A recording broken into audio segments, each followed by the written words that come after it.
passe mon temps à chercher des nouvelles idées de vidéos, à me démener pour trouver un nouvel hobby, une nouvelle passion. Je me mets la pression sur tout ce que je dis. Et puis même quand j'arrive à faire quelque chose de spécial, j'arrive pas à me dire que c'est un peu plus que banal. Alors pourquoi je fais tout ça? Bienvenue dans le premier épisode des QDP, une série dans laquelle je vais choisir une question et essayer d'y répondre avec ma petite tête. Et bon, je sais ce que vous allez me dire. Ah, ça me bat la couille, frère, ça me bat la couille. Et vous avez raison. Attends. Non. En fait, les questions que je vais traiter, elles me tiennent à cœur. Et je pense que ça serait encore plus intéressant si je pouvais répondre à vos questions. Alors, si vous avez une idée de question, n'hésitez pas à l'écrire en commentaire. Moi, je les lirai et j'en choisirai une pour une prochaine vidéo.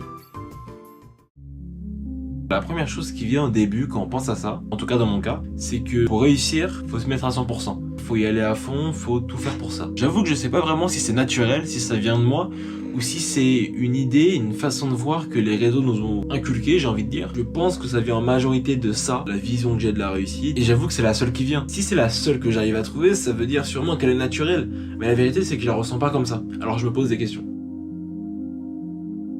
Une chose aussi qu'on peut se demander, c'est est-ce que je fais pas ça pour me prouver des choses à moi-même? La vérité, c'est que je pense que oui, mais pas dans le fait de réussir sur internet par exemple. Je pense que c'est plus du côté chercher régulièrement des idées, s'organiser, sortir de sa zone de confort, se mettre à quelque chose de manière quotidienne et ne pas se laisser le choix. Ce que j'ai à me prouver surtout, c'est ma capacité à répéter quelque chose de compliqué chaque jour. Mais est-ce que je fais pas aussi ça pour que les autres le voient?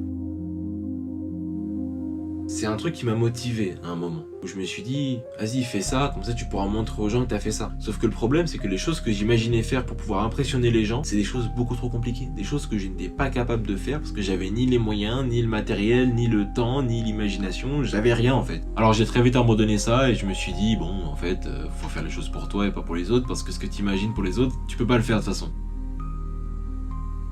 Cette envie de vouloir prouver aux autres, je pense qu'elle vient aussi surtout d'une volonté de vouloir contrer une peur du regard des autres que j'ai pu avoir de façon très conséquente avant, il y a même pas si longtemps que ça en fait, et qui est encore présente de façon plus minime, mais quand même un petit peu. Être tout le temps en train de se poser la question d'est-ce qu'on est bien, est-ce que j'ai bien ci, est-ce que j'ai bien ça. Faker des émotions, des opinions, des façons de penser, des façons de se comporter pour pouvoir correspondre à ce que les gens veulent, alors qu'en vérité, personne n'est venu me dire qu'il voulait voir ça. C'est juste moi qui me suis dit, les gens veulent que je sois comme ça, donc je vais faire ça. Le temps, c'est quelque chose qui m'a toujours un peu dérangé, je dirais. Je suis du genre à préparer un voyage, même pas forcément un long voyage, mais juste un petit trajet d'une demi-heure pour le week-end d'après. Je vais le programmer dès le lundi et chaque jour, je vais revenir sur le trajet pour vérifier qu'il est bien optimal. Des trucs comme ça récurrents que je peux faire, des comportements un peu obsessionnels par rapport au temps qui vont me pousser à faire des actions qui vont même m'épuiser en fait au bout d'un moment parce que je fais que ça, alors que je sais que c'est inutile mais c'est plus fort que moi.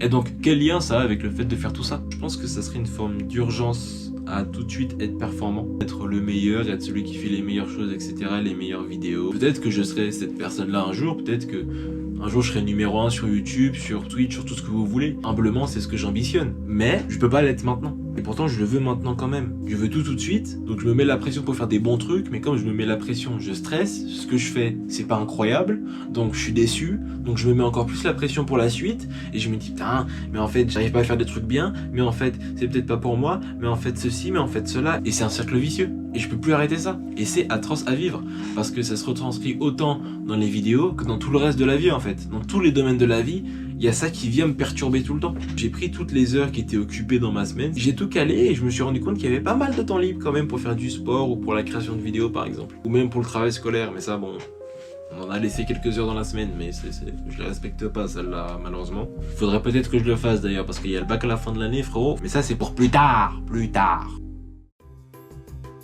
Alors finalement, qu'est-ce qu'on a? Une volonté de se donner à fond coûte que coûte qui vient de je ne sais où, une envie de me prouver que je suis capable de répéter quelque chose de compliqué jour après jour, une peur du regard des autres qui me suit encore pas mal, faut pas se mentir, et une plutôt conséquente peur de l'avenir qui me stresse constamment. C'est compliqué quand même, c'est compliqué. Merci à tous d'avoir suivi ce premier épisode des QDP. Encore une fois, n'hésitez pas à partager vos idées de nouvelles questions en commentaire pour les prochains épisodes. Si vous avez aimé la vidéo, n'hésitez pas à liker et vous abonner à la chaîne. Et nous on se dit à la prochaine, c'était Joël. Allez, tchuss.